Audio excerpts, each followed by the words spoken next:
अगर आप भी लेना चाहते हैं देश दुनिया की तमाम जानकारी तो आज ही सब्सक्राइब करें हमारे चैनल को। साथ ही नीचे दिए बेल आइकन को जरूर दबाएं ताकि हर अपडेट आप तक पहुंच सके। नमस्कार, साक्षी न्यूज नेटवर्क पर आप सभी का स्वागत है। अफगानिस्तान पर तालिबानी कब्जा हो चुका है, जिसको लेकर पूरी दुनिया चिंतित है। सब जगह चर्चा हो रही है कि अफगानिस्तानी सुरक्षा बलों ने एक सप्ताह के अंदर ही कैसे पूरी तरह आत्मसमर्पण कर दिया, जबकि अमेरिका ने उन्हें हथियार और उपकरण दिए थे, साथ ही उनके प्रशिक्षण पर भी अरबों डॉलर खर्च किए थे। एक अनुमान के मुताबिक पिछले 2 दशकों में अमेरिका ने अफगान सुरक्षा बलों के प्रशिक्षण पर और उन्हें साजो सामान मुहैया कराने पर 88 बिलियन डॉलर यानी करीब 65 खरब रुपए खर्च किए थे। लेकिन जैसे ही अमेरिका अफगानिस्तान छोड़कर भागा, अफगान बलों ने भी अपने घुटने टेक दिए। देखा जाए तो यह खबर का एक पहलू भर है। इसका दूसरा पहलू यह है कि अफगान सेना को प्रशिक्षित भले किया गया था, लेकिन अफगान सरकार अपने सुरक्षा बलों की जरूरतों के प्रति लापरवाह रुख अपनाए रही। हाल के दिनों में अफगान सेना के समक्ष भूखों मरने की नौबत आ गई थी। भूखे सैनिक आखिर तालिबान से कितनी देर लड़ पाते? अफगान सेना और पुलिसकर्मियों की ओर से सरकार को बार बार राशन और साजो सामान की कमी दूर करने के लिए कहा जा रहा था, एयर सपोर्ट मांगा जा रहा था, लेकिन सरकार ने एक नहीं सुनी। यही नहीं, सैनिकों को सुबह से लेकर शाम तक खाने के लिए सिर्फ आलू दिए जा रहे थे। सैनिकों का कहना था कि सिर्फ फ्रेंच फ्राइज खाकर कब तक तालिबान से लड़ेंगे, लेकिन सरकार ने एक नहीं सुनी।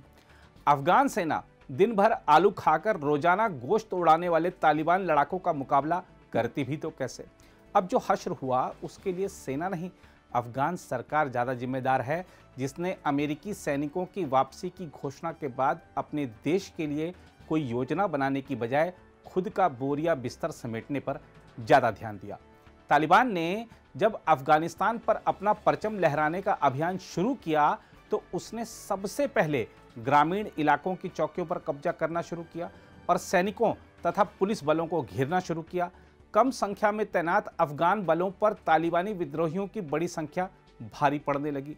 अफगान बलों के हथियार छीनकर उनसे आत्मसमर्पण कराने के बाद उन्हें सही सलामत जाने दिया गया। ऐसा ही तालिबान विद्रोहियों ने बाद में जिलों में करना शुरू किया, और जब सुरक्षा बलों ने यह देखा कि आत्मसमर्पण करने पर जान बख्शी जा रही है तो सभी ने आत्मसमर्पण करना शुरू कर दिया, क्योंकि वैसे ही सरकार को अब अपने सुरक्षा बलों की परवाह नहीं रही थी। देखा जाए तो एक तरफ अफगान सुरक्षा बल अकेले पड़ गए थे तो दूसरी ओर तालिबान की शक्ति बढ़ती ही जा रही थी। हम आपको बता दें कि अफगानिस्तान में इस समय 80,000 से ज़्यादा तालिबान लड़ाके हैं और उनके पास आधुनिक हथियार, गोला बारूद तो है ही, साथ ही पाकिस्तानी खुफिया एजेंसी ISI का समर्थन भी है। यही नहीं, कबायली इलाकों के लड़ाके भी तालिबान की सबसे बड़ी ताकत हैं। अफगानिस्तान में तालिबान की तो जीत हो गई, लेकिन सवाल यह है कि हारा कौन कौन है? तो आइए जरा इस पर भी चर्चा कर लेते हैं। सिर्फ अफगानिस्तान की सरकार और वहां के सुरक्षा बलों की हार नहीं हुई है, बल्कि यह अपने आप को सुपर पावर समझने वाले अमेरिका की भी करारी हार है। विश्व इतिहास में अमेरिका की इस हार और अमेरिका की वजह से अफगानिस्तान की जनता के सिर पर पड़ी मुसीबतों की चर्चा जरूर होगी। काबुल स्थित दूतावास से अमेरिकी झंडा उतारे जाने की घटना बाइडेन प्रशासन के लिए हमेशा शर्म का विषय बनी रहेगी। तालिबान ने जिस तेजी के साथ अफगानिस्तान पर कब्जा किया है, उस पर अमेरिका के राष्ट्रपति जो बाइडेन और अन्य शीर्ष अमेरिकी अधिकारी जिस तरह अचंभित नजर आ रहे हैं, वह दर्शाता है कि बाइडेन ने यह फैसला लेते समय ज़्यादा विचार विमर्श नहीं किया था। कहाँ तो बाइडेन प्रशासन 31 अगस्त तक सेना की वापसी की योजना को मूर्त रूप देने में जुटा था, और कहाँ उसका अभियान अपनी सेना को वहां से सुरक्षित निकालने के अभियान में तब्दील हो गया। अफगान के मुद्दे पर अब अमेरिका की घरेलू राजनीति में भी घमासान छिड़ गया है। पूर्व राष्ट्रपति डोनाल्ड ट्रंप ने कहा है कि तालिबान का विरोध किए बिना काबुल का पतन होना अमेरिकी इतिहास की सबसे बड़ी हार के रूप में दर्ज होगा। संयुक्त राष्ट्र में अमेरिका की पूर्व राजदूत निक्की हेली ने अफगान के हालात को बाइडेन प्रशासन की विफलता करार दिया है। इससे पहले पूर्व राष्ट्रपति जॉर्ज W. बुश भी अफगानिस्तान से अमेरिकी फौजों की वापसी को गलत फैसला बता चुके हैं। वैसे तो पूर्व राष्ट्रपति बराक ओबामा भी अमेरिकी फौजों की वापसी चाहते थे, लेकिन उन्होंने अपने कार्यालय में इस बात का अंदाजा लगा लिया था कि ऐसा करना गलत फैसला होगा, इसलिए वह आगे नहीं बढ़े थे। लेकिन बाइडेन ने सत्ता में आते ही अपने चुनावी वायदों को पूरा करने की जल्दबाजी में एक ऐसा फैसला ले लिया जिसने अमेरिका के अब तक के किए कराए पर पानी फेर दिया। बहरहाल अफगानिस्तान के बेकाबू होते हालात के बीच वहां के कई सांसद, मंत्री और अफगान राष्ट्रपति के सलाहकार भारत आ चुके हैं। वहां के कई आम नागरिक भी भारत आ चुके हैं। यही नहीं, पाकिस्तान में भी कई अफगान नागरिकों ने शरण ली है। अफगानिस्तान में तालिबान को कब्जा करने से तो कोई देश नहीं रोक पाया। ऐसे में पड़ोसी देशों का यह कर्तव्य तो बनता ही है कि यदि कोई शरणार्थी आया है तो उसकी यथासंभव मदद की जाए। हालांकि मदद करने की सीमितता भी है। आइए आपको दिखाते हैं जब अफगान राष्ट्रपति के सलाहकार भारत पहुंचे तो उन्होंने क्या कहा। स्थिति तो यानी बहुत ज़्यादा एंजाइटी और डिप्रेशन था, लोगों को बहुत ज़्यादा तशवीश था, लेकिन आज से मालूम होगा कि इंशाल्लाह मुल्क में कुछ भी नहीं होगा। ये पहले जो एक महीने का बहुत ज़्यादा परेशानी था, अभी जो हमने रिपोर्ट लिया है वो सारे अफगानिस्तान में लोग आराम है। कोई जगह थोड़ा सा लड़ाई है लेकिन ज़्यादा लड़ाई नहीं, लोग अमन में है। महिलाएं और पॉलिटिकल लोग जो है ये सारा अमन में है। जब हम काबुल में थे 5 बजे तक तो प्रेसिडेंट ने काबुल को नहीं छोड़ा था।